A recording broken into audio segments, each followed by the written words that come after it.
le Seigneur parce que Dieu t'a fait du bien. Dieu m'a fait du bien. Nous sommes heureux d'être ensemble. C'est cela la grâce de Dieu. Alléluia. Que Dieu soit béni. Oui. Est-ce que vous avez lu la parole de l'année ce matin? Nous allons lire la parole de l'année. S'il vous plaît, lisez la parole de l'année.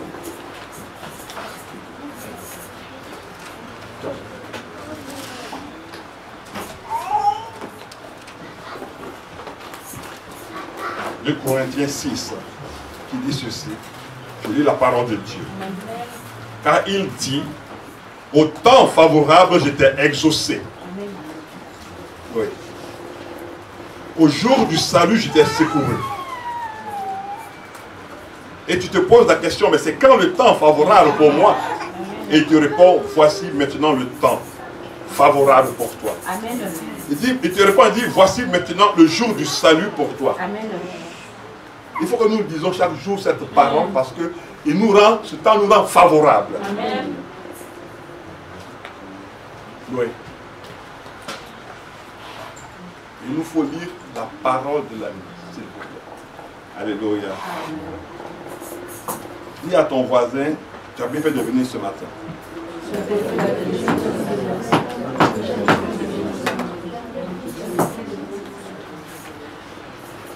Je veux saluer tous nos frères et sœurs, tous nos frères et toutes nos sœurs qui nous suivent par le biais des réseaux sociaux.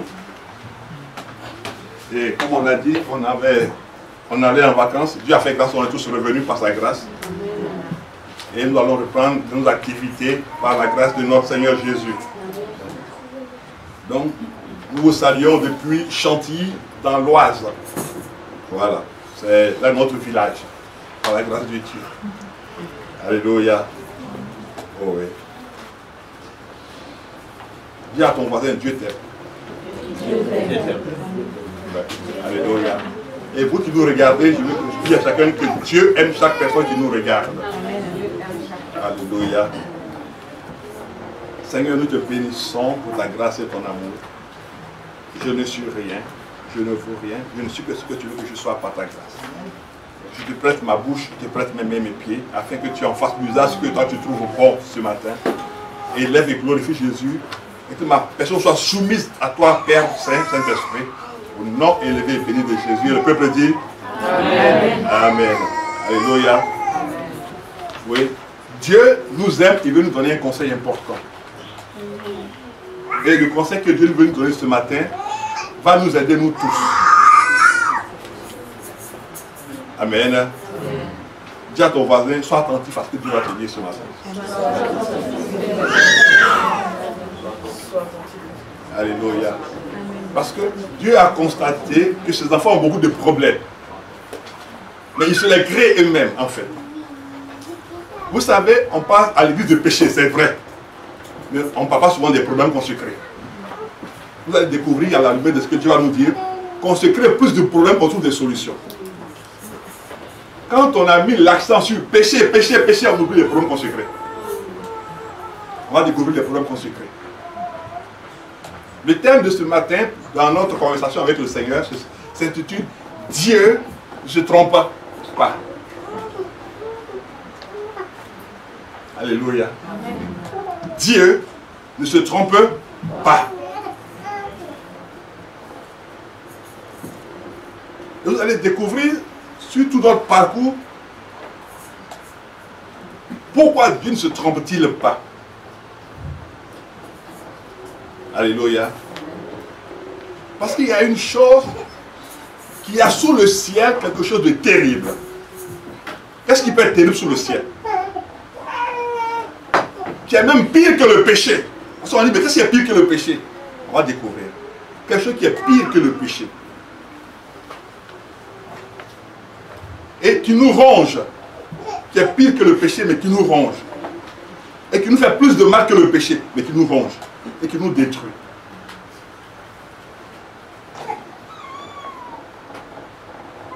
Et ça, on le passe sous silence. Non, il a pris à Dieu de me parler de cela pour que nous tous, nous puissions en profiter. Alléluia. Allons dans Genèse 3. Non, Genèse 4. Genèse 4. Ça va être dans l'introduction, mais ce n'est pas le commencement de la chose. Genèse 4. Dieu ne se trompe pas.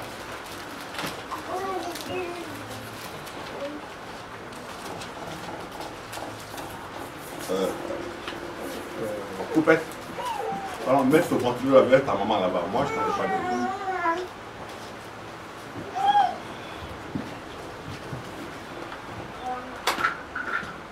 Voilà. Merci. Donc, Genèse 4. Que nous dit Genèse 4 à partir du verset 3? Genèse 4, verset 3. Au bout de quelque temps, Caïn fit à l'Éternel une offrande des fruits de la terre. Verset 4. Abel de ce côté en fit une des premiers-nés de son troupeau et de leur graisse. L'Éternel porta un regard favorable sur Abel et sur son offrande, mais il ne porta pas un regard favorable sur Caïn et sur son offrande. Caïn fut irrité et son visage fut quoi? Joyeux, abattu, attristé. Et l'Éternel dit à Caïn, pourquoi es-tu irrité? Et pourquoi ton visage est-il abattu? Qu'est-ce que Dieu veut nous montrer là?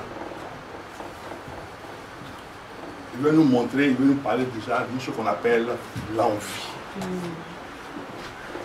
L'envie. Il n'y a rien qui détruise l'homme plus que l'envie.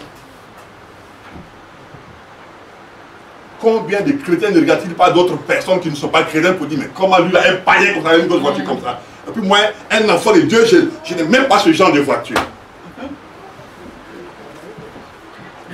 L'envie.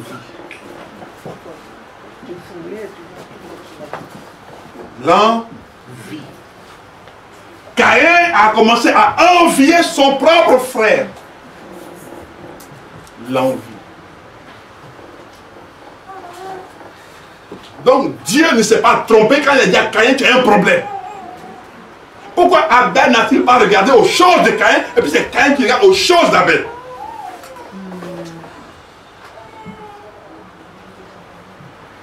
Dieu ne se trompe pas. Non. Et Dieu n'empêche personne d'évoluer ni de progresser. Il ne se trompe pas. Toi, tu fais ton offrande. Maintenant, tu viens pour l'autre. Tu donnes ta dîme, tu viens pour l'autre. Tu donnes un action de grâce, tu viens pour l'autre. L'envie. Vous avez vu, ça c'est pire que le péché. Parce que l'envie te détruit toi-même.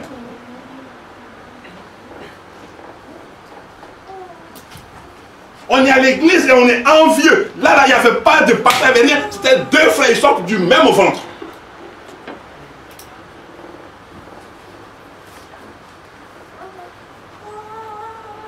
Ils sortent du même ventre.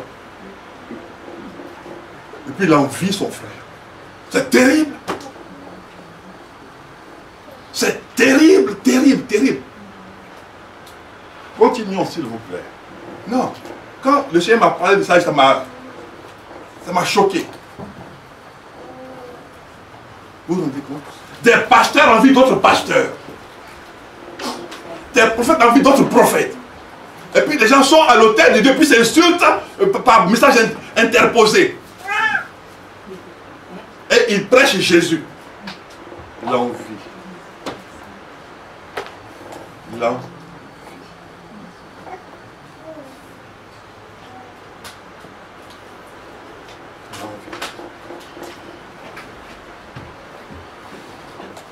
Continuons. Verset 7. Certainement, si tu agis bien, tu relèveras ton visage. Et si tu agis mal, le péché, vous voyez maintenant, comme il est en train d'envier le dit maintenant, le péché se couche à ta porte et ses désirs se portent vers toi. Mais toi, qu'est-ce qu'il te demande de faire? domine sur eux. Verset 7. Verset 8. Cependant, Caïn adressa la parole à son frère, mais ils étaient dans les champs. Caïn a fait quoi? Se jeta sur son frère et le tua. L'envie. L'envie conduit au meurtre.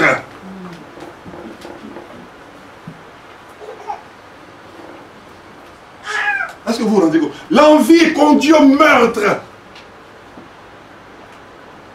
Aujourd'hui, tu n'as peut-être pas tué un frère ou une soeur dans l'église, mais tu as la chasser de l'église parce que tu dis, mais celle-là, pourquoi est-ce que le pasteur l'aime trop? Pourquoi celle-là, c'est elle qui ressort toujours de la part de Dieu? Et tu vas faire toute la sorte de l'église parce que pour que toi, tu sois à l'aise. Si elle là, elle te dérange. L'envie.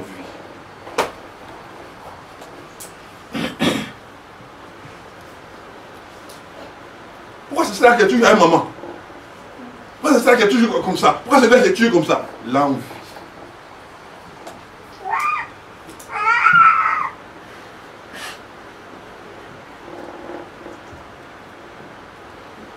L'envie.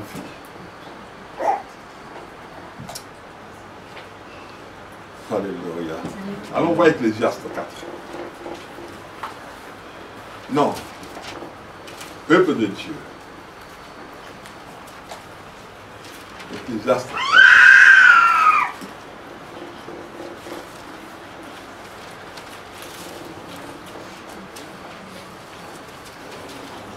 Que nous dit Ecclésiaste chapitre 4?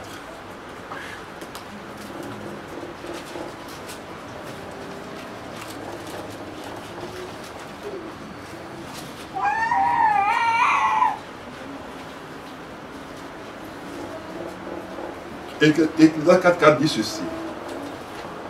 Ecclésiaste 4, verset 4. J'ai vu que tout travail et toute habileté dans le travail n'est que jalousie de l'homme à l'égard de son prochain. C'est encore là une vanité et la poursuite de vent ou de fumée. Je vais être meilleur que lui. Je vais faire ça mieux que lui. Je vais faire comme ça mieux que lui. Comment je vais venir prêcher? L'envie.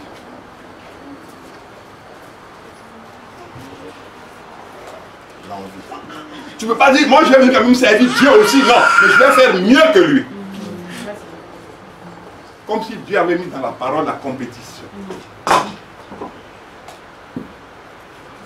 L'envie détruit les projets. C'est-à-dire, en fait, l'envie t'aveugle au point où toi-même tu n'es pas conscient, tu n'es pas conscient de tes propres capacités. Est-ce que vous comprenez? L'envie t'aveugle au point où tu n'es même pas conscient de tes propres capacités. Parce que tu regardes aux capacités de l'autre. Donc tu oublies ce que Dieu a pu mettre en toi, ce que Dieu peut te donner, ce que Dieu t'a déjà donné. Tu oublies ça, mais tu regardes. Tu dis, mais pourquoi je ne suis pas comme lui? Non, tu n'es pas lui, tu es toi.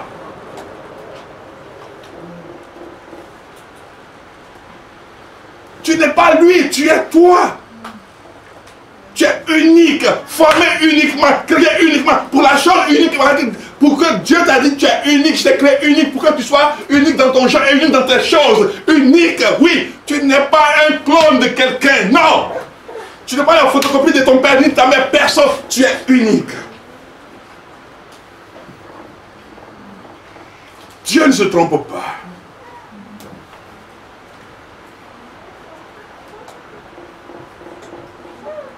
Pourquoi est-ce que j'ai telle taille?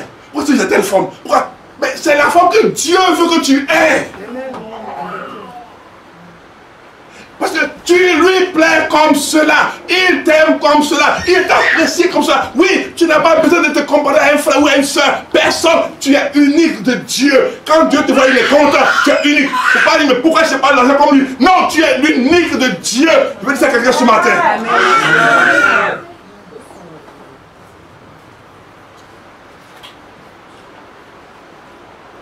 Non.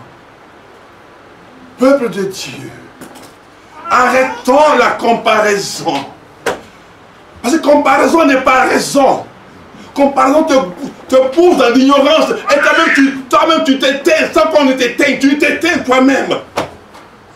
Parce que tu éteins tes capacités. Tu éteins ton potentiel. Toi-même tu enterres ton potentiel. C'est que Dieu a mis en toi. Que tu n'as pas encore utilisé. Tu n'as pas encore exploité.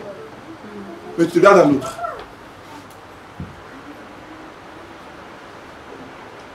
regarde à l'autre.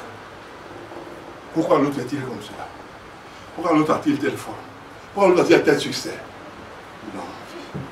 Si tu te concentrais sur toi-même et sur Dieu, tu aurais le même succès.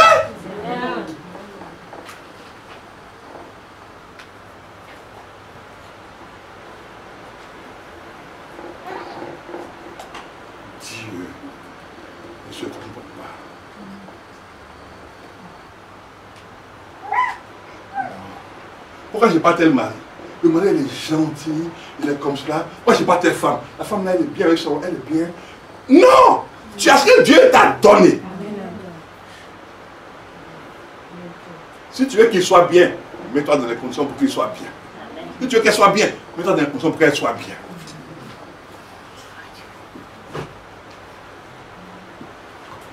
On ne peut pas échanger les maris, on ne peut pas échanger les femmes. Elle a tellement elle a un bon caractère, elle pourrait être ma femme, hein. On n'échange pas. On n'échange pas.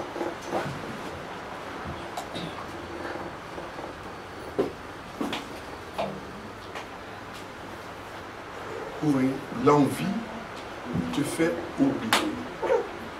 Non, en fait, ça ne te fait pas oublier, ça te rend inconscient de tes propres capacités. Donc, tu es inconscient, tu n'es même pas capable de savoir que Dieu a mis quelque chose en toi. Parce que la parole de Dieu dit, Dieu t'a créé à son image.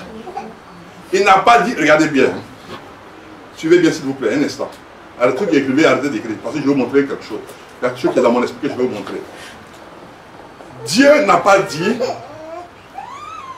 j'ai créé ton frère, et puis je t'ai fait son clone. Vous voyez? Moi j'ai créé ton père, et puis je t'ai fait son clone. Il n'a pas dit ça. Il dit, chaque personne que j'ai créée, je l'ai créée à mon image, à l'image de Dieu. Donc tu n'es le clone de personne. Et tu n'es pas venu sur la terre pour accompagner quelqu'un. Alléluia. Tu n'es le clone de personne et tu n'es pas sur la terre pour accompagner quelqu'un. Tu n'es pas sur la terre pour être le souffle-douleur de quelqu'un. Tu n'es pas sur la terre pour copier les autres. Tu es là pour que toi aussi tu apportes ce que Dieu a mis dans ta propre vie, pour que tu sois aussi l'excellence de Dieu dans la vie de quelqu'un. Dieu ne se trompe pas. Vous voyez. Allons voir dans Romains 9, s'il vous plaît.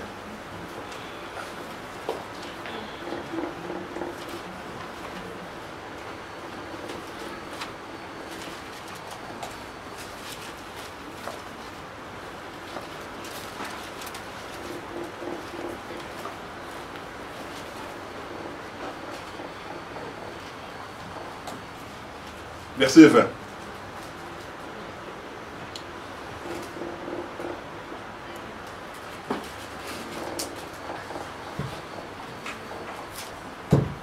Regardez Romains 9, verset 20.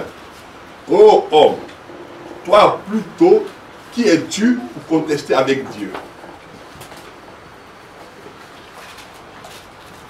Est-ce que vous vous rendez compte? Quand là, la Bible parle de contestation, ça veut dire que nous, on se bagarre avec Dieu. Qu'est-ce que ça veut dire contester avec Dieu? Tu dis à Dieu, moi je suis ton fils. Et moi je n'ai pas la grosse maison qui est là. Comment le païen a lui pas une maison comme cela?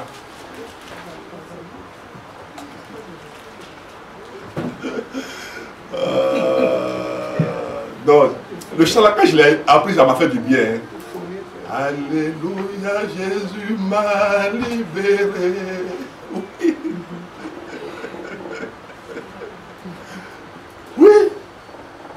Toi, tu regardes un païen qui a une grosse Mercedes, qui a une grosse Jaguar, et puis maintenant, toi, le chrétien, tu es rempli d'onction, mais tu marches avec des gommes pour aller à l'église. Et tu dis, mais comment?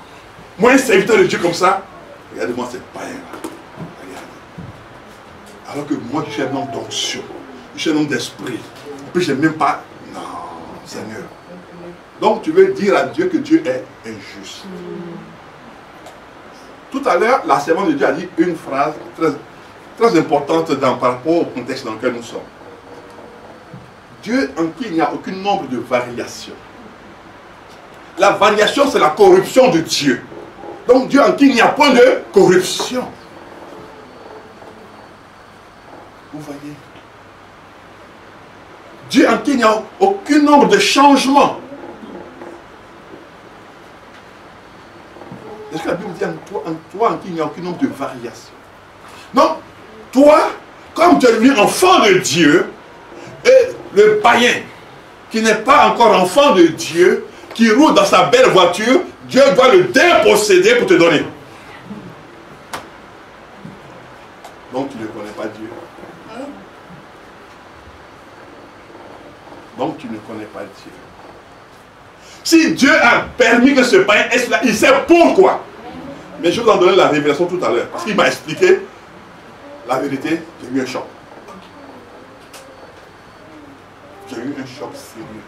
Quand le Père m'a expliqué cela, je vais y venir tout à l'heure. J'ai eu un choc. Parce que tu te lèves, tu dis, le non-croyant n'a pas le droit d'être riche. Mais la question qui vient, qui l'a créé lui? Ah. Qui l'a créé? C'est Dieu. Et qui lui a donné les capacités de s'enrichir? C'est Dieu.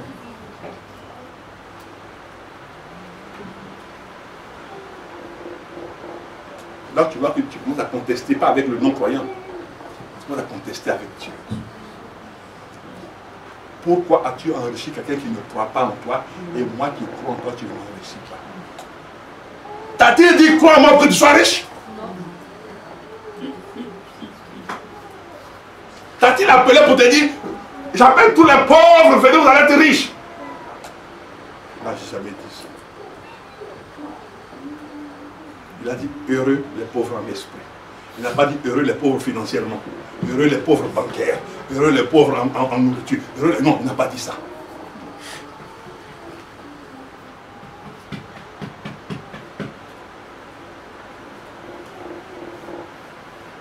Il n'a pas dit cela.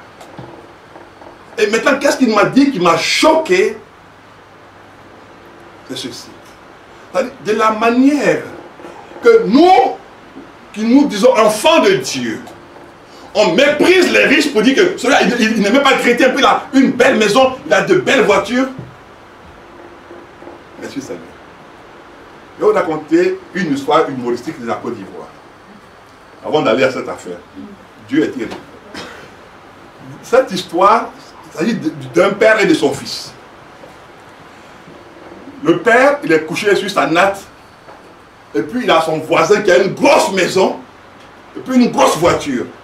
Alors quand le monsieur il passe, son fils à côté dit vraiment cet imbécile-là. Il ne lui a rien dit, hein. Peut-être que c'est son ami d'enfance. Tu vois que c'est son ami d'enfance. Il pense qu'il est cet imbécile-là. Parce qu'il a un peu d'argent, maintenant il fait le malin. Alors un jour, maintenant il pose la question à son fils. Il dit, mon fils, quand tu seras grand, qu'est-ce que tu voudras devenir? Il dit, papa, je vais être imbécile comme le monsieur. Puisque le monsieur n'est pas tué à sa grosse voiture, tu verras cet imbécile-là. Cet imbécile-là. Alors qu'il a une grosse maison à côté. Il dit, non, papa, moi je vais devenir imbécile comme le monsieur-là. Et son père s'est trouvé très mal à l'aise. Parce que où est-ce qu'il sortait devant son fils? Donc, qu'est-ce que Dieu m'a dit qui m'a choqué? Il dit, l'attitude que nous avons, nous chrétiens, envers ceux qui ne croient pas en Dieu, qui ont l'argent, qui ont de belles maisons, si nous on avait cet argent-là, on aurait méprisé les pauvres. On aurait piétiné les... Il dit, mais c'est pas possible. Il dit oui. Parce que si vous avez de la répulsion pour les riches, quand vous devenez riche, vous avez de la répulsion pour les pauvres. Vous méprisez les pauvres. Vous méprisez ceux qui n'ont rien. Même temps, il Seigneur, pardonne.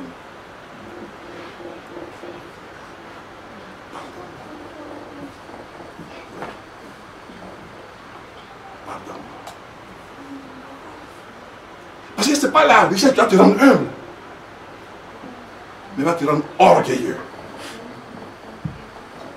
Alors Parce que celui que Dieu a rendu riche, lui, il n'est pas orgueilleux. Parce qu'il a travaillé Dieu pour son argent. Donc, il n'est pas orgueilleux. Mais toi qui veux être riche parce que tu es enfant de Dieu, c'est pour avoir de l'orgueil.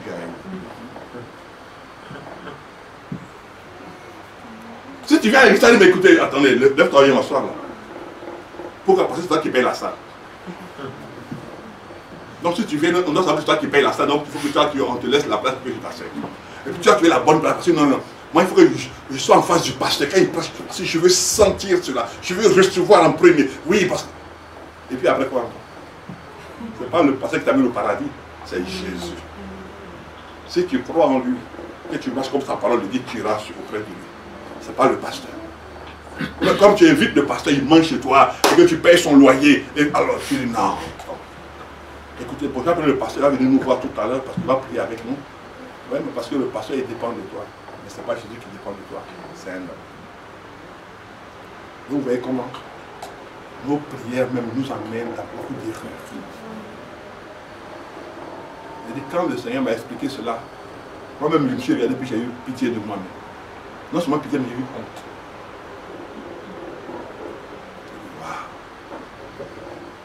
Donc les versets possibles. Tu es les riches. Tu n'apprécies pas les riches parce que tu es chrétien. Parce que tu es Dieu, tu es enfant de Dieu, tu es serviteur de Dieu. Et que tu marches, et puis quand il pleut, la pluie te tape bien, quand il y a la neige, tu as beaucoup froid. Et puis tu vois les non-croyants. Le gars il sort, il a une belle voiture, une belle BM, une 4x4 BM, une 4x4 Jaguar. Et puis ce qui est terrible encore, quand il pleut, au printemps, quand il pleut, il passe et puis il t'éclabousse en même temps. Tu dis, moi, tu es vaincu. Pour qui l'a créé? Là, on vient à l'église. Non, mais les riches ne vont pas hériter du royaume des cieux. Non, la Bible dit que les riches ne vont pas hériter. La Bible t'a dit ça depuis quand? Jamais n'a dit ça.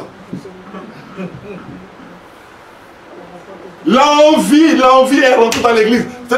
Oh, tu es un bon Dieu. Maintenant, continue. Continue. La phrase qui suit. Le vase d'argile dira-t-il à celui qui l'a formé, pourquoi m'as-tu fait ainsi? Vous voyez à quoi ils sont comparés? À un vase. À une fabrication. Ok. Est-ce que vous avez vu un vase chez un potier qui conteste avec le potier? Pour dire, mais pourquoi tu m'as fait telle forme? Il fallait me faire filiforme, il fallait me faire ceci, parce que moi je vais être un vase important dans la maison de quelqu'un. Le vase ne dit rien. Il est formé selon la pensée du potier. Donc toi tu es formé selon la pensée du potier céleste. Tu as l'intelligence que t'a donné le potier céleste. Tu ne peux pas aller au-delà, mais tu ne peux pas aller en dessous parce que ça ne dépend que de toi seul.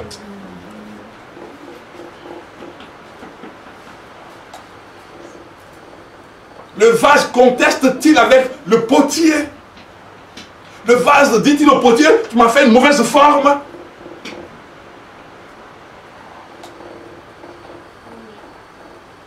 Aujourd'hui, maintenant, des gens, même dans leur travail, ils en veulent à leurs collègues. Mais tu n'as pas lui qui devait avoir le poste là. C'est bien moi. Parce que moi, je suis un enfant de Dieu.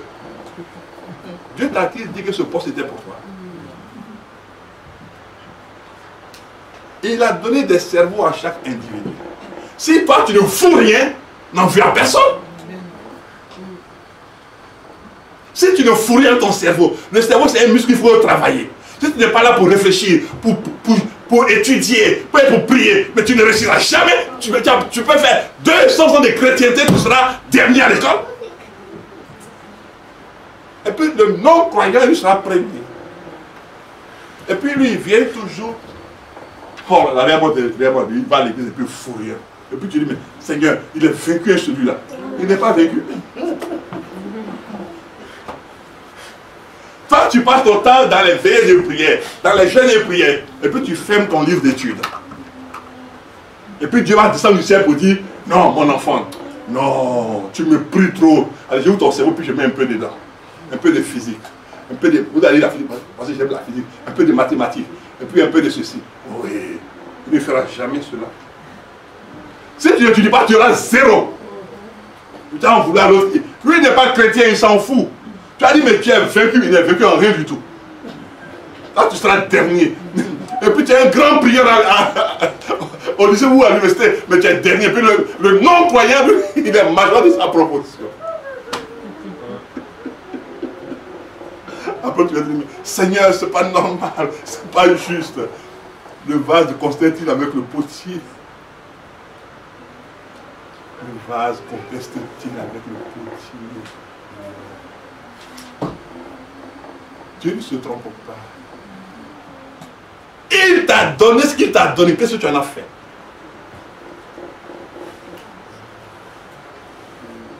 Qu'est-ce que tu en as fait? Rien du tout. Ce n'est pas dormir à l'église qui te rendra intelligent. Mais c'est réviser tes cours qui te rendront le meilleur par rapport aux autres. C'est réviser tes cours. Ce n'est pas te comparer au frère ou à la soeur pour dire, oui, mais comment est-ce que lui, il a fait, puis il a toujours telle bonne note. Viens dormir à l'église. On va t'imposer toutes les mains, après on te pose les pieds aussi. Tu n'avanceras jamais.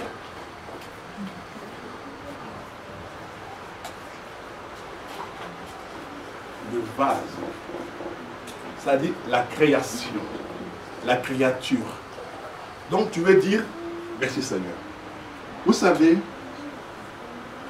dans la contestation, il y a 3 éléments qui soutiennent cela. Qui soutiennent cela. La contestation avec Dieu, par rapport au potier et au vase. Ça veut dire que toi tu dis à Dieu, si je pouvais me créer, vous allez me créer meilleur que toi tu m'as créé. Oui. J'allais me créer meilleur que toi tu m'as créé. Si j'étais Dieu, toi, en fait Dieu, tu t'es trompé en me créant.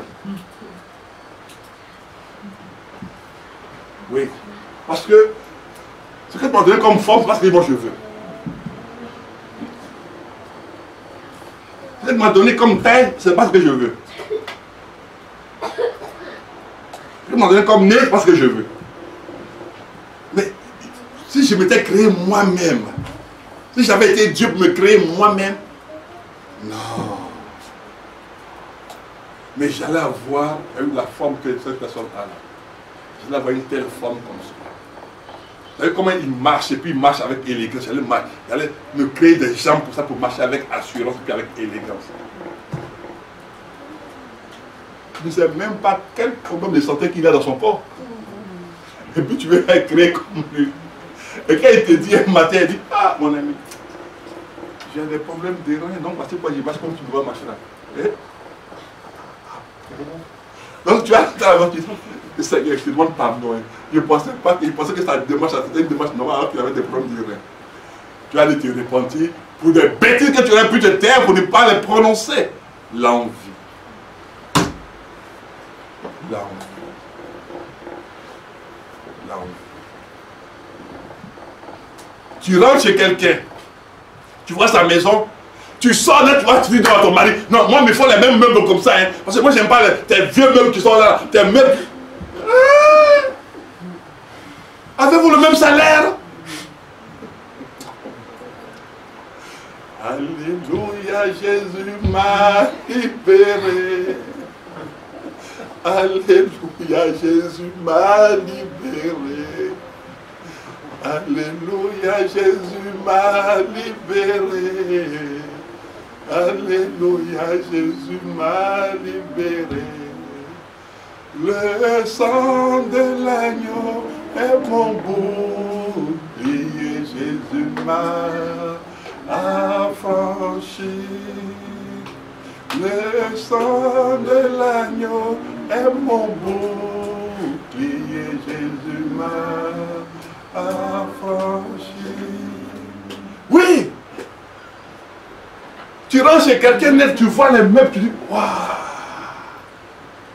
Tu rentres chez toi net, tu regardes ton mari, tu dis, regarde. Tes amis, on va chez eux, ils regardent les meubles qui sont chez eux.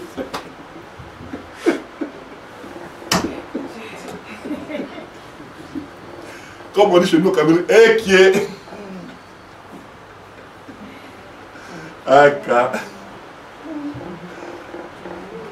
là. L'envie. Donc tu vas pousser maintenant ton mari à aller prendre un crédit, alors que son salaire ne peut pas de prendre un crédit. Le jour, il va te dire que, bon écoutez, on n'a pas pu payer le loyer cette fois-ci, hein, parce que ils ont passé le poste, ils ont pris la moitié de mon salaire, voici la guerre qui arrive là. Oui, mais comment tu as fait ton calcul et puis tu n'as pas payé le loyer? J'ai pris la même que tu.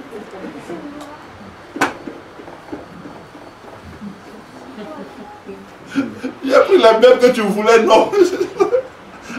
Assieds-toi dans les meubles, assieds-toi dedans. Assieds-toi et tais-toi. Assieds-toi et tais-toi. C'est à cause de toi qu'il y a pour le crédit.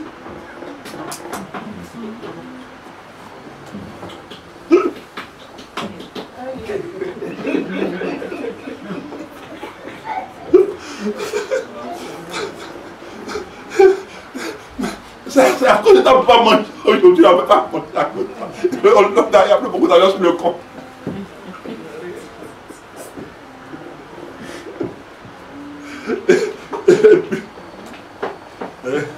Pour que la boucle soit bien bouclée, l'enfant il vient de l'école et puis il dit, papa, ils ont dit de payer telle chose, mais ça fait 100 €. Pour voir ta mère. Moi j'ai pris de l'argent. J'ai pris de l'argent. Ta mère, elle va te donner 100 €. C'est pas ton fils, hein, c'est pas ton fils, tu peux pas donner 100 €. Mais on n'a pas pris de l'argent sur mon compte. À cause des mêmes que toi tu voulais avoir.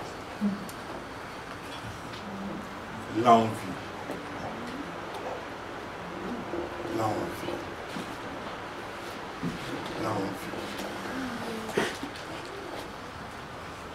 L'envie même fait que tu ne regardes même pas tes propres enfants. Parce que tu les compares à l'enfant des autres. L'envie fait que tes propres enfants, toi tu deviens le portier chez toi à la maison, mais l'envie fait que tu ne regardes même plus à tes propres enfants. Tu dis, mais tu as vu le fils de l'autre là? Tu sais quoi? Il est premier à l'école. Regarde. Je ne savais pas que tu nous as donné comme enfant. Je ne sais pas. Est-ce que c'est vraiment mon fils celui-là? Parce que moi dans ma famille, on est tous intelligents.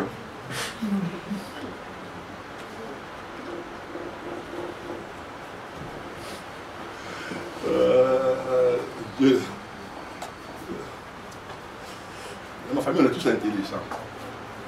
Comme si ton père était prof à l'université déjà avant que tu ne naisses. Et ta mère était docteur en médecine avant que tu ne naisses. Vous voyez,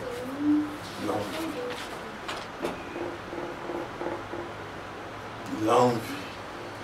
Dieu ne se trompe pas. Quand il te met quelque part, il t'y met pour une raison. Quand il te fait naître dans une famille, il te fait naître dans une famille pour une raison.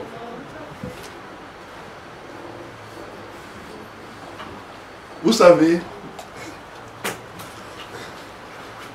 quand j'étais jeune et puis j'étais au collège, vous savez, le mensonge, ça rattrape vite. Hein? Oh. L'envie.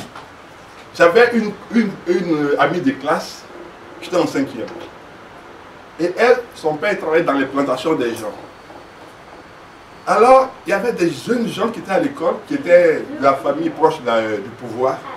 Et puis il discutait avec un de mes amis dont le père était prof à l'université, lui il est né ici. Donc chacun discutait, et puis maintenant chacun disait ce qu'il mangeait le matin et tout cela. Alors que moi je mangeais le matin.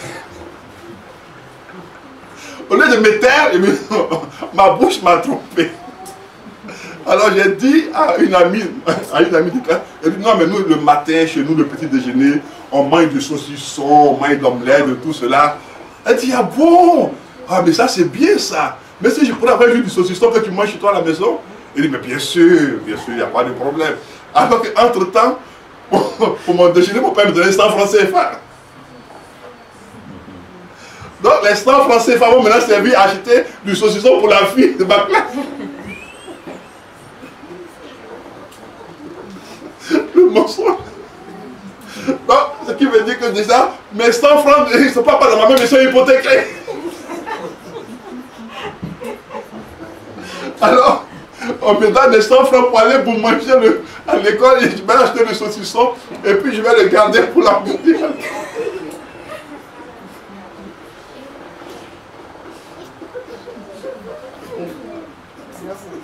Alors, à midi, maintenant, j'ai plus rien à manger. Elle a le saucisson, elle me dit merci, et puis bon. J'ai mon ventre qui rit.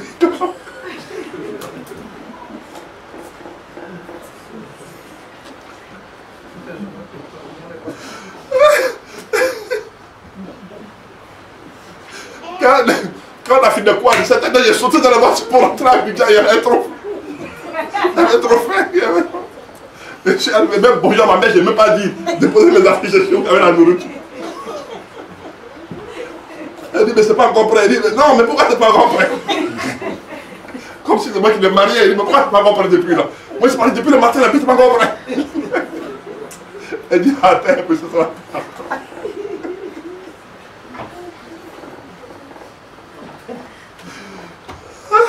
Non.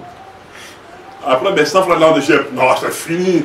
Il faut dire à quelqu'un que je ne voyais pas que ce soit noir. J'ai perdu 100 francs. Non. Vous voyez, là où vit. Je comprends pourquoi Dieu m'a parlé là-bas depuis tout petit pour me dire arrête tes histoires là. C'est vrai que Dieu m'a attrapé en même temps et dit arrête tes bêtises là. Suis-moi, tu t'habilles ici. Vous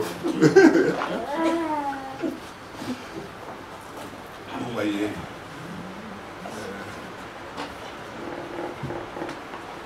Est-ce que le vase dit au potier comment il faut le créer? Non. N'envie pas quelqu'un. Ne conteste pas avec Dieu. Dieu a mis en toi des capacités de Dieu. Alléluia. Amen. Il a mis en toi des choses de Dieu. Donc tu n'as pas à envier qui que ce soit. C'est à toi de te mettre en règle avec Dieu pour que Dieu maintenant sorte de toi ce que lui a mis en toi. Est-ce que vous comprenez? Amen. Oui. Tu n'as pas à dire, mais ce non-croyant là, pourquoi il a fait de belles choses? Mais il a été créé comme toi.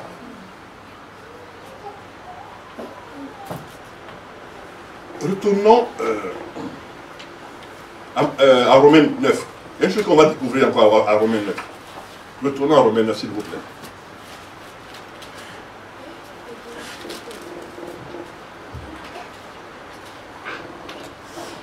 Romains 9.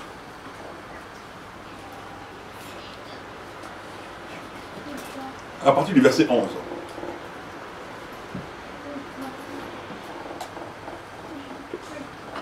Car, quoique les enfants ne fussent pas encore nés, et qu'ils ne se fait ni bien ni mal, afin que le dessein d'élection de Dieu ne subsistât, sans dépendre des œuvres et par la seule volonté de celui qui appelle.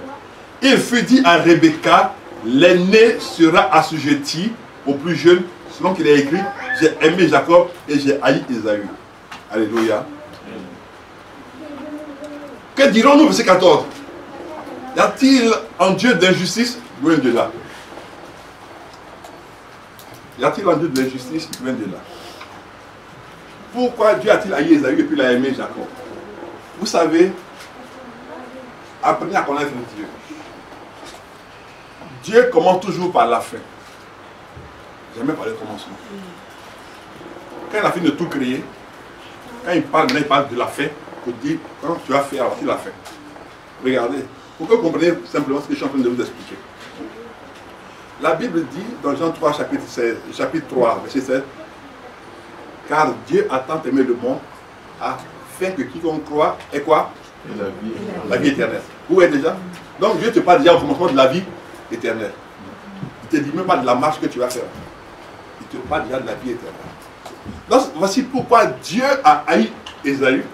Il a haï Ésaü parce qu'il savait que Ésaü allait avoir un caractère qui allait être formé, il n'allait pas apprécier son droit d'aînesse. En fait, la haine de Dieu par rapport à Ésaü vient de là. Dieu savait qu'Ésaü, à un moment donné, allait dire qu'il ne veut pas de son droit d'aînesse. Et comme Dieu savait cela, ça lui a fait nous donner de dire, celui-là, il ne vaut pas la peine. Vous voyez? Ça veut dire que la position et la place que Dieu te donne, tu dois la chérir et la respecter. tu n'as pas demandé à être l'aîné, tu n'as pas demandé à être à un poste, à quoi que ce soit. Il t'a mis là, alors fais le travail. C'est pourquoi il t'a mis là où t'a mis. Mais ne dis pas, mais si j'étais l'aîné. Non. C'est comme tu dis à Dieu, pourquoi m'as-tu fait le cadet ou le benjamin? Là où il t'a positionné, il t'y a mis pour une raison précise. Ne fais pas comme Ésaü. Ne fais pas comme Ésaü. C'est la raison qui a fait que Dieu a haï Ésaü. Ouais, mais pourquoi il a pas changé son caractère? Dieu dit il t'a créé à son image. Dieu est un Dieu libre. Il t'a créé aussi avec sa liberté de penser, d'aller et de fuir. Est-ce que vous comprenez maintenant? Pourquoi Dieu a élu Ésaü? Pourquoi Dieu est souvent déjà dans les familles? Parce que tu lui dis ma place n'est pas une bonne place. Fais ce que tu as demandé de faire à la place où tu te trouves. Est-ce que vous avez compris? Amen. Fais ce qu'il t'a demandé de faire à la place où tu te trouves, dans la famille où tu te trouves. Ne conteste pas avec Dieu, parce que tu ne seras jamais vainqueur. Parce que tu peux quitter la terre sans avoir compris le plan de Dieu pour ta propre vie et pour ta famille. Tu vas échouer, tu as dit, mais tu vas pleurer devant Dieu, tu dis, mais Seigneur, pourquoi tu ne peux pas... Tu as dit, non, je t'ai donné cette position, tu l'as méprisée. Ésaü a méprisé son droit d'aînesse.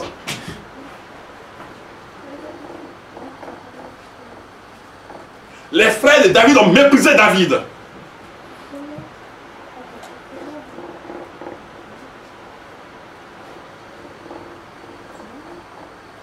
Dieu ne se trompe pas.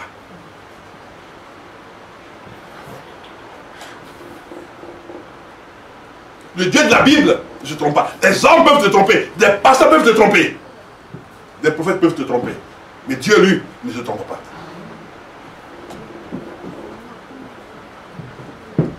On dit, mais pourquoi Dieu a haï Ésaü? Pourquoi Dieu? Parce que Ésaü a dit à Dieu, tu as mal fait de me faire être l'aîné.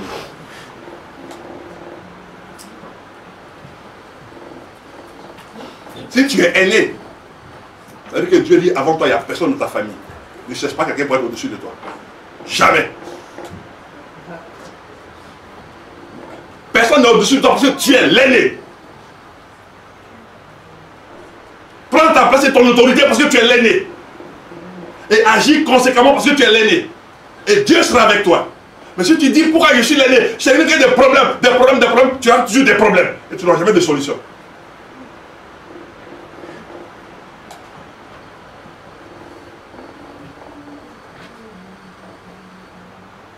C'est la raison pour laquelle Dieu a rejeté Ésaü. Si tu es l'aîné, c'est une grâce de Dieu. C'est une faveur que Dieu t'accorde. Et demande-lui la sagesse pour gérer tout ce qui vient après toi. Et tu vas voir comment Dieu va travailler avec toi. Demande-lui, il te révélera ce que tu dois faire. Et tu vas être dépassé. C'est pas possible. Je peux faire telle chose. Il te dira oui.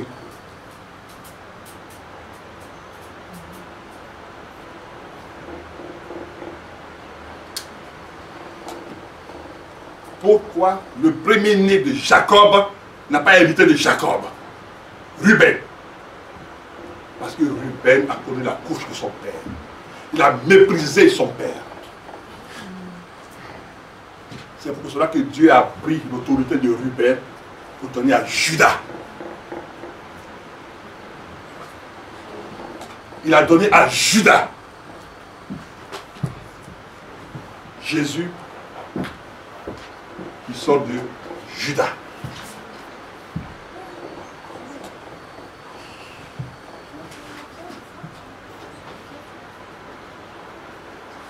Lévi et Siméon ont commis des crimes. Il a enlevé, il a donné ça à Joseph. Ephraïm et Manassé. Quand la place où Dieu t'a positionné, toi tu ne l'apprécies pas, il te déchoit.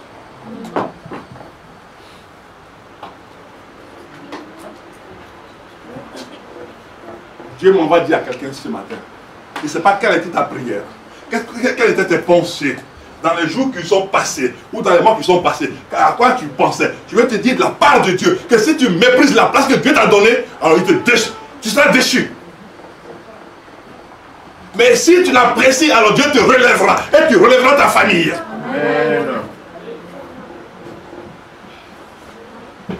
Tu relèveras ta famille. Oui, les gens peuvent dire tout ce qu'ils veulent dire, mais il faut que toi tu t'appuies sur ton Dieu, alors Dieu te prendra pour relever ta famille. David n'était rien, David n'avait rien, il ne pouvait rien, mais c'est Dieu qui est allé chercher David pour relever la figure d'Isaïe.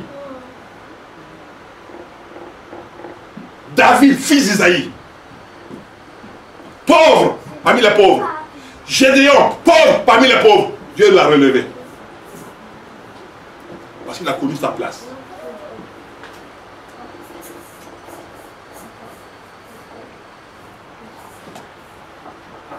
On est tous là pour dire non mais c'est pas ma place. Mais pourquoi les aînés font ça? Pourquoi non?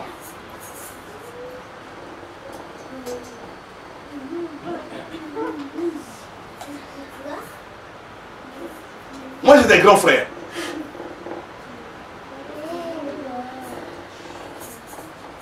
Quel que soit mon âge, j'ai des grands frères. Mais ma prière, c'est que Dieu les visite. C'est ce que Dieu est en train de faire. Parce que moi, je suis à ma place et je veux qu'ils prennent conscience de la place que Dieu leur a donnée. Et mon Dieu est en train de faire cela.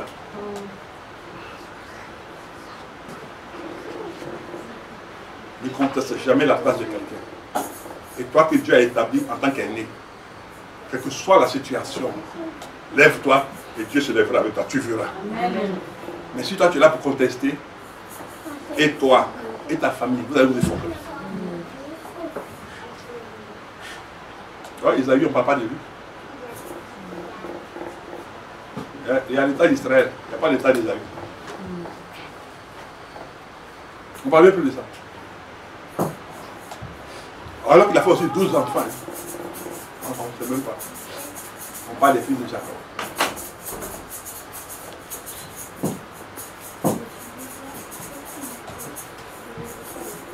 C'est toi-même qui vas effacer le nom de tes propres enfants sur la terre. Parce que Dieu ne veut pas cela. Alors relève-toi. Redresse-toi. Et bénis Dieu pour la place qu'il t'a donnée dans ta famille. Dieu ne se trompe pas.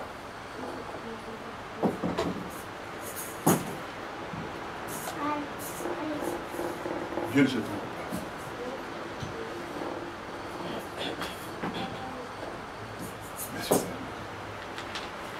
Je crois que Dieu voulait répondre à quelqu'un, je ne sais pas. On va répondre le cours de notre message. On va aller dans Exode 20, s'il vous plaît. Exode chapitre 20.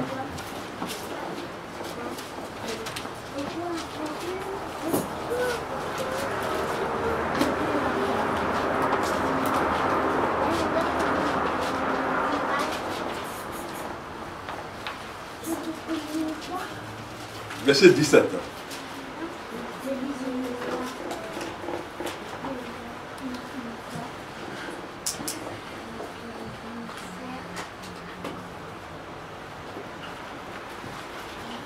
Il dit ceci. Exode 20, verset 17. Tu ne convoiteras point la maison de ton prochain. Dieu est fort. Tu ne convoiteras point la maison de ton prochain. Tu ne convoiteras point la femme de ton prochain. Tu ne convoiteras... Vous voyez, ça c'est encore... Vous voyez, pour ceux qui sont bien en mathématiques, ça c'est des formules mathématiques. Parce que convoiter, facteur de maison, facteur de prochain, facteur. Vous voyez, ça c'est des mathématiques.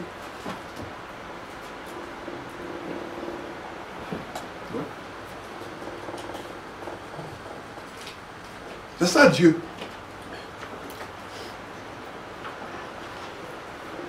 Vous voyez. Donc, revenons. Tu ne convoiteras point la maison de ton prochain. Tu ne convoiteras point la femme de ton prochain. 2. Tu ne convoiteras point son serviteur. 3. Tu ne convoiteras point sa servante. 4. Tu ne convoiteras point son bœuf. 5. Tu ne convoiteras point son âne. Et tu ne convoiteras rien, ni aucune chose qui appartienne à ton prochain. Wow.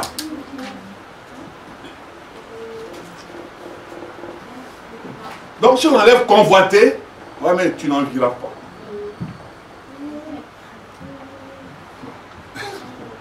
Il y en a qui vont chez les gens, quand ils s'asseyent dans le fauteuil, ils s'assoient comme ça, et puis ils regardent son mari. Et puis ils regardent son mari. Pour dire, tu as vu le fauteuil, on est assis là. Tu as vu, non? Mais c'est bien le fauteuil là. Vraiment, il a un bon fauteuil. Hein? Et puis il regarde son mari. Voir comment il lui a réagi, quoi. Pour dire, non, t'inquiète, arrive à la maison, on va gérer ça. Non, le monsieur, il ne la regarde pas, il le regarde ailleurs. Il dit, mais comment ça va, mon ami? Elle s'assoit bien. Dans son cœur, il dit, ta femme, elle est bien bon mari. Hein? Tu ne sais même pas si elle dort, la nourriture, ça ne dort pas, tu ne sais même pas. Donc, quand on vous dit au revoir par temps, tu dis, tu as vu le meuble? Mais là, il faut dire à ta femme prochainement, quand vous partez, tu ne convoiteras pas la maison de ton prochain.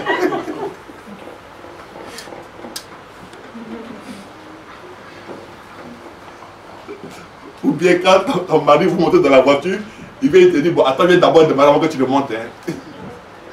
Et puis tu dis, après il dit, mais il n'y a pas deux gens qui vont pousser la voiture pour que ça puisse démarrer. Mais quand tu vas chez ton frère ou ta soeur, le mari monte, puis en même temps il dit, bon, montez, puis quand il démarre, ça part en même temps. Tu as vu la voiture de l'autre, non? Et il monte, quand il tourne la clé, ça démarre en même temps. Mais il faut qu'on pousse pour toi.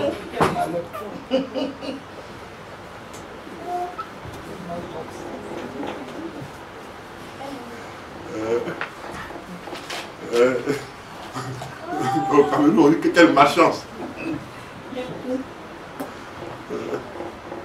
Malchance comme ça là. Mais à cause de toi, la pluie nous tape et la voiture ne démarre même pas.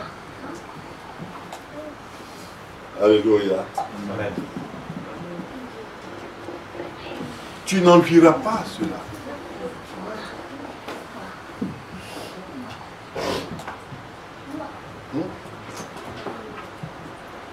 Tu ne convoiteras pas. Tu ne vas pas envier ni son serviteur, ni sa servante, ni son bœuf, ni son âne. Donc tu ne vas pas envier son travail. Vous voyez? Toi tu es bien. Tu es bien, tu as eu un bon travail. Tu es bien, tu as un bon mari. Il n'est pas comme nous pour nous marier là. La Bible dit, tu ne convoiteras pas.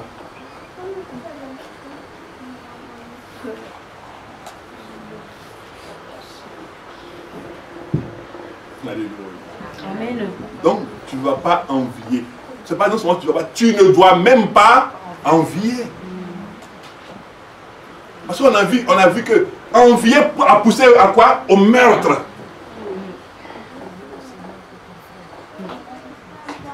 Envier a poussé au meurtre. Envier a amené Caïn à tuer son frère. Envier a poussé au meurtre.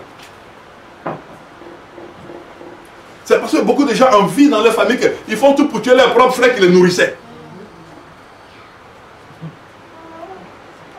Il y a des gens dans les familles. Merci Seigneur. Merci Seigneur. Est-ce que vous vous souvenez d'une affaire qui a fait un grand bruit en France ici?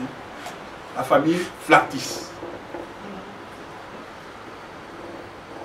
C'était un couple, une femme, la femme est blanche et puis le monsieur c'est un noir. Et puis ils avaient des gens qui faisaient le ménage chez eux, c'était des blancs.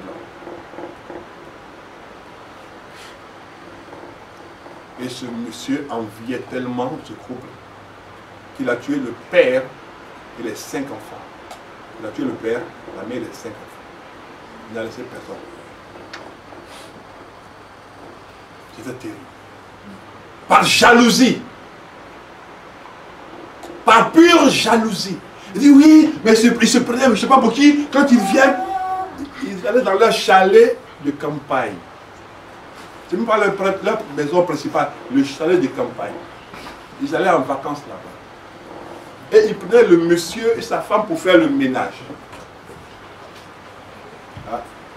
Si vous avez des maisons, des grandes maisons, priez pour que Dieu vous donne des gens qui vont travailler pour vous avec le cœur en paix.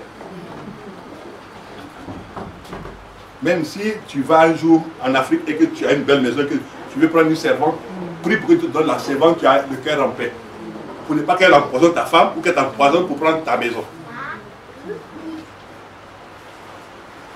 Donc ce monsieur, il rentre dans la maison, il travaille et il voit que ces personnes-là qui viennent de la région parisienne ont beaucoup d'argent. Donc qu'est-ce qu'il monte un plan et tue toute la famille. Et personne n'en échappe. L'envie, la jalousie. Est-ce que vous vous rendez compte? C'est comme s'il avait rasé un gros arbre et puis il a créé un vide. Et non, Dieu est trop fort. Dieu est trop fort. Dieu est trop fort. Ah. Dieu a permis qu'on mette la caméra sur lui pour qu'il témoigne. Et puis il dit oui, mais c'est pas normal. Pourquoi? On ne sait pas où ils sont passés, ils ont disparu. Mais c'était une bonne famille. C'est le maître qui parle. Non, Dieu est trop fort. Dieu a conduit les policiers dans la maison doucement, pas à pas. Ils ont trouvé les empreintes du monsieur. Les empreintes de sa femme. Et le monsieur a été confondu. Et à la fin, qu'est-ce qu'il sort de sa bouche? Non, c'était des vantards, des arrogants, ils se prenaient pour le centre du monde. Mais il t'a dit, toi tu penses qu'il est le centre du monde, mais quitte-le! Quitte-le! Non, ils viennent, ils roulent avec des grosses voitures, et puis ils ont des quads, ils ont ceci, et puis ils font le boucan dans la ville, non, dans le petit village, ils font le boucan. Mais quitte-les! Quitte-les! S'ils ne t'arrangent pas, quitte-les! Mais ils n'ont pas le droit d'être riches, ni de vivre. Ils ont tué.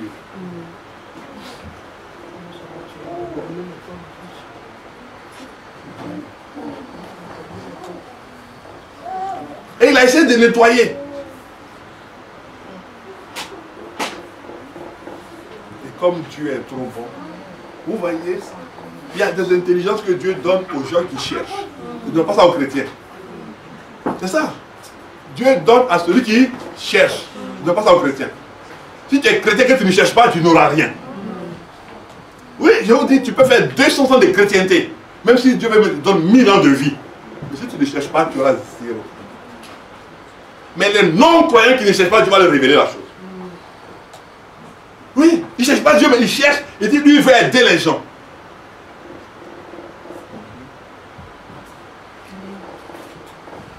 Mais comme lui, il a le souci d'aider les gens, Dieu lui donne la révélation pour aider les gens. Mais attendez, combien de chrétiens ont créé des associations pour aider l'humanité véritablement? Posez-vous la question. À part celui qui a fait la Croix-Rouge. Combien? Non. Il a prêché la parole et puis il a aidé après, il a soutenu après. Mais nous on est non. Non mais il faut que tu aies la foi, mon frère. Il faut que tu sois comme ça, mon frère. Non. Vous voyez. Les riches que nous critiquons, nous chrétiens, ce sont les riches là qui sont les philanthropes. Si vous regardez le carnet de vaccination internationale, celui qui l'a fait faire s'appelle Rothschild. Vous voyez?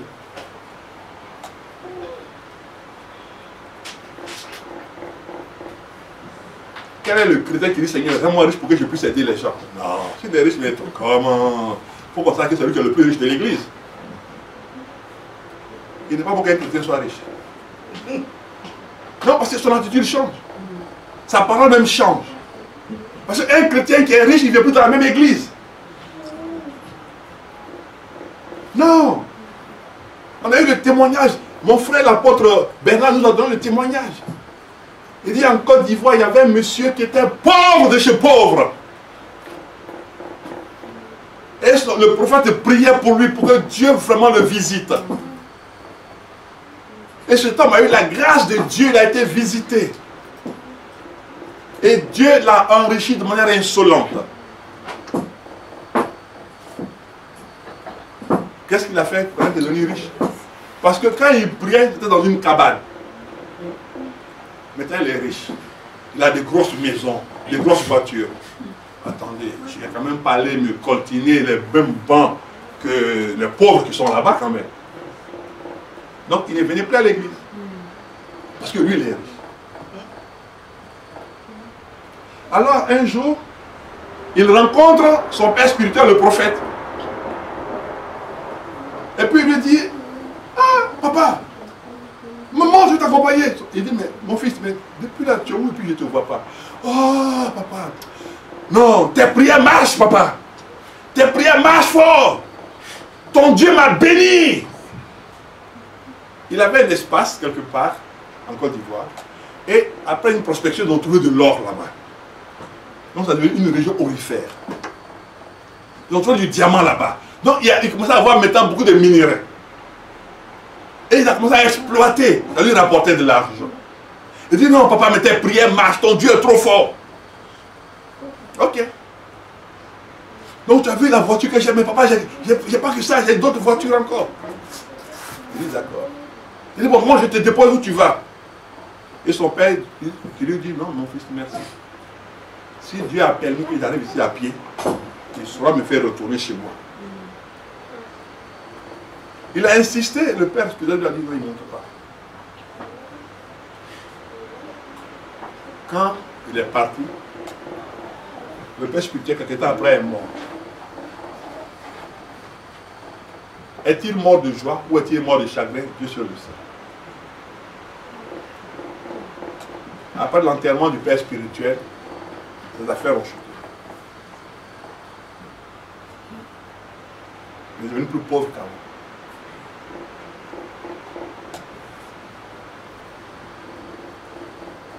Si tu ne sais pas prendre soin du Père que Dieu te donne dans la foi,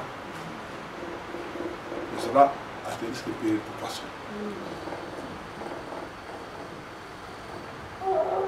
Si on voit que dans beaucoup d'églises, aux États-Unis et en Angleterre, des gens prospèrent, parce qu'ils ont eu la révélation de comment s'occuper de leur père spirituel. Parce qu'ils s'appellent père spirituel. C'est-à-dire le Père qui a la clé du ciel pour toi.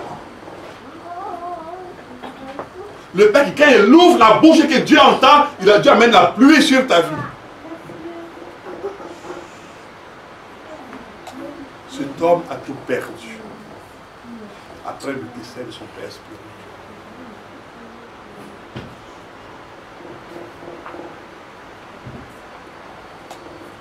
Il a tout perdu. Et on m'a raconté l'histoire de l'homme le plus riche d'Afrique. On va faire la fin du message. L'homme le plus riche d'Afrique, il n'est pas riche en francs CFA, il est riche en dollars. Il paraît, comme je n'étais pas là, il paraît qu'il y avait deux hommes de Dieu qui devaient voyager. Et il y avait une seule place maintenant. Et il fallait voir qui allait céder sa place. Et lui n'était pas chrétien. Il était musulman.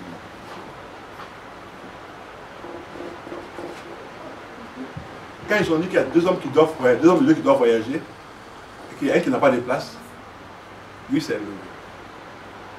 Il a dit comme ce sont des hommes de Dieu, il donne sa place. Avant qu'il ne sorte, l'homme de Dieu l'a appelé, dit il est venu. Il a prophétisé sur sa vie.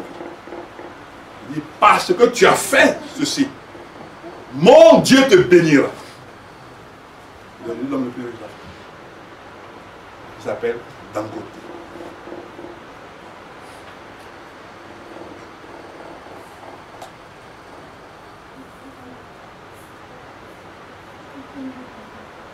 Les chrétiens ne savent pas comment prendre soin de leur père spirituel. Et ça, c'est un problème dans la vie des chrétiens. Peu importe qui peut être ton père spirituel, c'est ton père. Prends soin de lui. Ne regarde pas l'autre père de lui, mais le père de l'autre, il est bien. Non, toi, prends soin de ton père, et puis tu verras ce que Dieu va faire dans ta vie.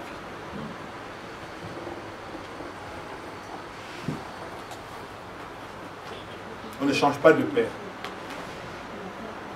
Vous avez vu que moi, j'ai perdu mes 100 francs à cause de ça. Et puis, je n'ai pas mangé. Donc, tata m'arrête, arrête de rire là. Tata m'arrête, elle se moquait de moi tout le temps à cause de ça.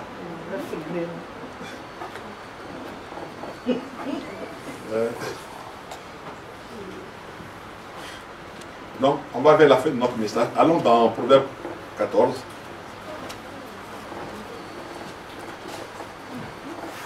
Proverbe 14.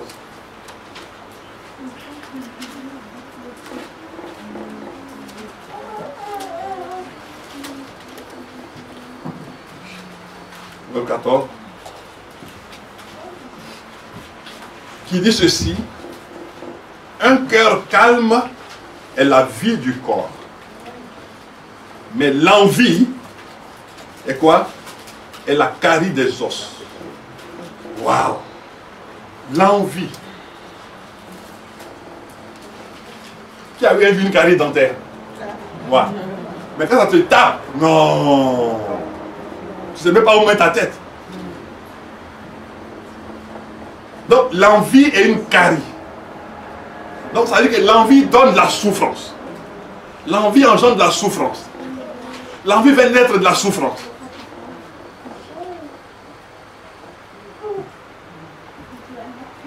Dis à ton voisin, n'en vis plus.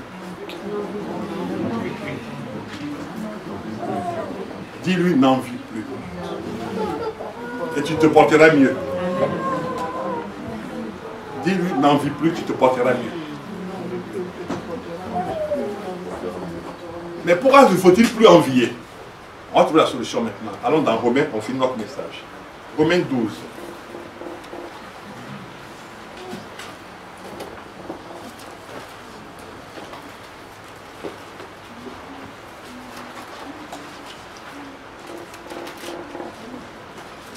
Romains 12 va nous donner la raison pour laquelle nous ne devons plus envier.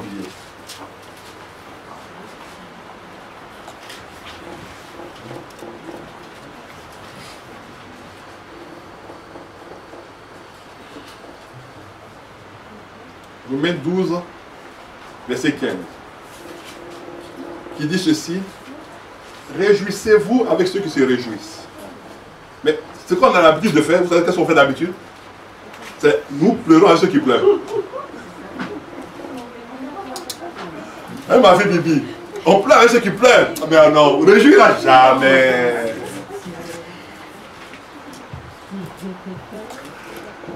Jamais. Mais réjouir? Non. Mais pleurer? Oui. Quand on dit, lui, il a un problème, il a un deuil. Tout le monde se lève pour aller en même temps, parce que pour aller pleurer. Pour aller, oui, on vient soutenir. Mais on dit, celui là, son enfant, il le bat. Personne ne vient te voir. Oui, son enfant, il a fait ses études. Personne ne vient te voir, on s'en fout de son enfant. Parce que quand il va travailler, il va venir nous aider, on s'en fout de lui.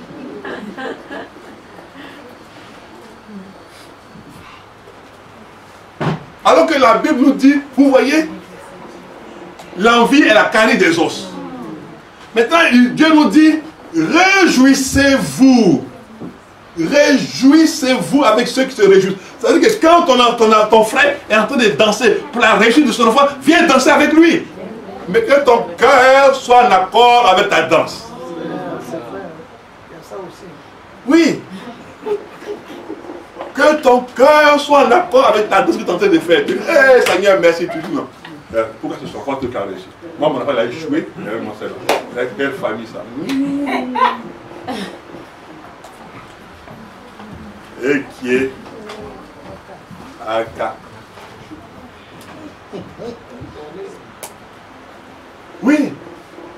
Réjouissez-vous avec ceux qui se réjouissent. Réjouis-toi quand ton frère dit j'ai eu du travail. Réjouis-toi avec lui. Non, tu dis mais moi je suis content pour toi. Hein. Tu ne te réjouis pas. Là, c'est pas la réjouissance. Je suis content pour toi. Hein. Dans le cas, s'il pouvait faire son travail, ça va être bien. Il va faire le malin maintenant. Après, il y a eu du travail là. La Bible dit réjouissez-vous. C'est pour ça que Dieu dit, il regarde quoi? Au cœur. Et nous, dans ce que notre cœur médite, la manière que tu médites le mal pour ton frère, c'est que Dieu laisse venir sur toi. Ce n'est pas lui qui t'emmène, hein, mais laisse la chose venir sur toi. Alors, si tu te réjouis, tu appelles aussi dans ta maison la réjouissance. C'est ça le secret spirituel. Plus tu te réjouis avec les uns et les autres, plus dans ta maison la réjouissance vient. Plus tu vas voir des femmes qui ont accouché, que tu apportes des présents aux femmes qui ont accouché, plus Dieu maintenant amène l'accouchement dans ta propre maison. Je vous donne ce témoignage par rapport à l'accouchement. Il y a un de mes fils à Paris qui s'appelle Norbert. Il était avec sa femme, ça faisait à peu près 10 ans ou 11 ans qu'il était marié. Il n'avait pas d'enfant. Et il allait un jour à Abidjan, et puis pendant qu'il mangeait, il y a une dame qui parlait d'un problème concernant son bébé parce qu'elle venait d'accoucher. Et elle avait une ordonnance, elle n'avait pas les moyens pour acheter les médicaments. Et Dieu lui a mis à cœur de donner à la femme de l'argent pour acheter les médicaments. Quand il a fait cela, je n'étais pas à Abidjan avec lui. Quand il est rentré d'Abidjan, il a donné le témoignage que Dieu lui a mis à cœur d'aider quelqu'un. Et Dieu m'a mis aussi à cœur de l'appeler. Quand je l'ai appelé, il a dit, maintenant ce que tu as fait à cette femme, Dieu te donne ton enfant. La femme a fait un enfant. Il dit, mais pasteur, l'enfant il pleure toute la nuit. Hein? Et il a fait quoi la nuit? Il a dansé. Mais parce qu'il n'est plus habitué à cela. Vous voyez? Réjouis-toi avec ceux qui se réjouissent. Si dans une maison, dans une famille, il y a la joie, même on ne t'a pas appelé, va te réjouir. Qui avez-vous vu qu'on a chassé à cause d'une joie? On dit, nous, on est tellement en joie que nous, on a compté le nombre de ceux qui doivent être en joie. Donc toi, tu ne feras pas de joie. Non, s'il y a la joie dans une maison, va dans la joie aussi. Amen. Et plus tu seras en train de danser pour eux, plus Dieu pensera à toi. Et puis quand tu sors en même temps, la joie t'accompagne chez toi. Oui, c'est une grâce de se réjouir avec les autres. C'est une grâce.